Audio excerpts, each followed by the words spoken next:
जब मैं bank exams की प्रिपरेशन करता था ना, पता है मेरा वर्स्ट नाइटमेयर क्या होता था?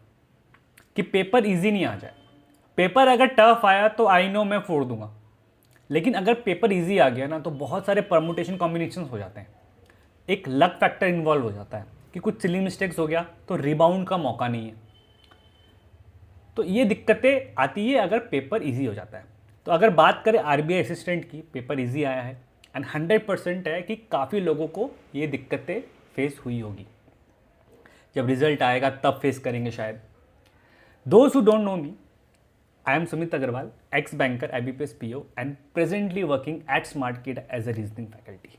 तो जल्दी से अपने तीनों शिफ्ट्स की एनालिसिस के बारे में बात कर लेते हैं कि क्या आपका गुड अटेम्प्ट होना चाहिए और कौन सा सेक्शन टफ आया था, कौन सा सेक्शन ईजी था। तो जल्दी से अपने तीनों शिफ्ट्स के बारे में बात कर लेते हैं एंड देन अपने तीनों शिफ्ट्स को कंपेयर कर लेंगे, ठीक है। तो अगर आप बात करोगे फर्स्ट शिफ्ट की, फर्स्ट शिफ्ट में इंग्लिश इजी आया था। क्वांट्स एक दो क्वेश्चंस आपको इधर उधर दिक्कत दिए होंगे, अदरवाइज क्वांट्स भी आपका इजी ही आया है, ठीक है। और रीजनिंग तो बहुत ज़्यादा इजी आया है। रीजनिंग तो ऐसा हो गया है कि कितने सारे एस्पिरेंट्स ऐसे मिले हैं कि पेपर उन्होंने टाइम से पहले तो कंप्लीट किया ही किया, बट रिवीजन भी कर ले रहे हैं, कितना क्वेश्चंस रिवाइज भी कर ले रहे हैं, बताओ, ठीक है। आई नो कि काफ़ी लोग हेटरेट फैलाएंगे, बोलेंगे कि सर 35 क्वेश्चन हैं, आपने गुड अटेम्प्ट 35 कर लिए, तो अब मैं क्या करूं जब पेपर ही इतना हलवा आ रहा है, एक एक पॉसिबिलिटी में पजल्स बन जा रही हैं और लोग कर रहे हैं ना 35 में 35।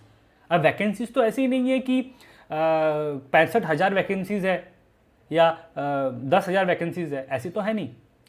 अब इतनी कम वैकेंसीज में इतना हलवा पेपर में आपसे एक्सपेक्ट क्या करूं मैं 35 से 35 छोड़ के, ठीक है।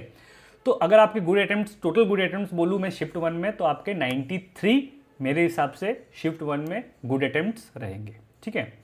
अब ऊपर नीचे ऑफकोर्स हो सकता है, भगवान तो हो नहीं कि एग्जैक्ट बोल दूँ यहाँ पे, ठीक है। बट मेरे हिसाब से जितना मैंने आज दिन भर बैठ के एनालिसिस की है, दिन भर स्टूडेंट्स के कमेंट्स यहाँ वहाँ सब कुछ देखा है मैंने, ठीक है। तो उस हिसाब से मेरे हिसाब से 93 total good attempts shift one में होने चाहिए, ठीक है।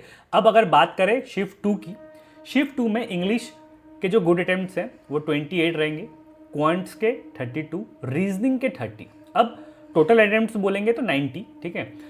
अगर शिफ्ट टू की बात करूँ तो शिफ्ट टू में जो रीजनिंग सेक्शन है वो थोड़ा सा दिक्कत दिया है, थोड़ा सा आपका जो लेवल है वो फर्स्ट शिफ्ट से तो डेफिनेटली लेवल अप हुआ है रीजनिंग में सेकेंड शिफ्ट में, ठीक है।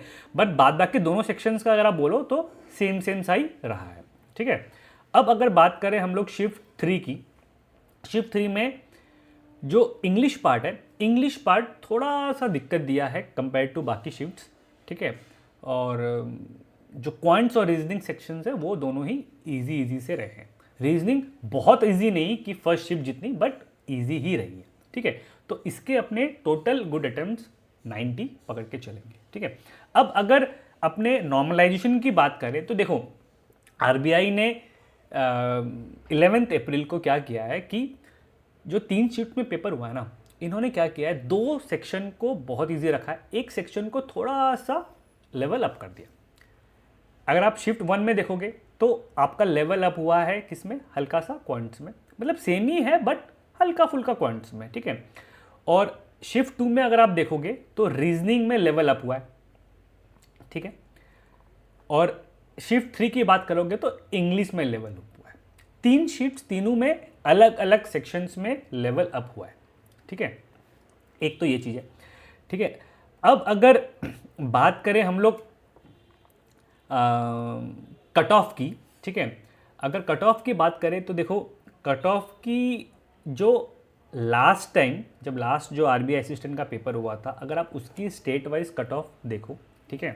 अच्छा, ये जो मैं आपको अटेम्प्ट्स बोल रहा हूँ ये एक जनरल कैटेगरी के गुड एस्पिरेंट्स के हिसाब से बोल रहा हूँ, कैटेगरी टू कैटेगरी आपकी ये वेरी करेगी, है ना। और जो मैं कट ऑफ की बात कर रहा हूँ, कट ऑफ अगर आप बोलोगे तो लास्ट टाइम के हिसाब से cut off, I am sorry to say, but increase करेगा most probably.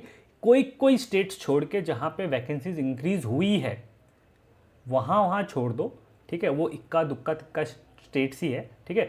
Otherwise maximum states में आपको देखने को मिलेगा कि जो कट ऑफ है वो इंक्रीज़ किया, क्योंकि देखो एक तो कंपटीशन भी इंक्रीज़ कर रहा है ना, 3 साल में आप समझ रहे हो कितना कंपटीशन इंक्रीज़ हुआ होगा, है कि नहीं। तो ये तो हो गई अपनी एनालिसिस, ठीक है। आपको एक रफ सा आइडिया मिल गया होगा। एक्यूरेसी तो अब कितनी होती है पता नहीं, देखते हैं, ठीक है। अब सेकेंडली कि अब जितने भी लोग कॉन्फिडेंट है कि जो चाहते हैं आरबीआई असिस्टेंट मेंस की प्रिपरेशन करना, तो मैं बहुत जल्दी स्मार्टकेडा के ऑफिशियल यूट्यूब चैनल पर एक मॉक या फिर एक एक्सपेक्टेड पेपर लेके आऊँगा। तो अगर आप इंटरेस्टेड हो तो ज़रूर आप लाइक शेयर एंड सब्सक्राइब तो करोगे एंड मेरे साथ स्मार्टकेडा के ऑफिशियल यूट्यूब चैनल में जुड़े रहना, ठीक है। वहाँ अपने अच्छे अच्छे क्वेश्चंस लेके आऊँगा, ठीक है, और देखेंगे कि कैसे उसको अच्छे वे में सॉल्व कर पाएंगे अपने, ठीक है। तो दैट्स ऑल गाइस, सेशन अच्छा लगा तो लाइक शेयर एंड सब्सक्राइब कर देना, नहीं लगा तो कोई बात नहीं। Thank you, ta-ta, good bye.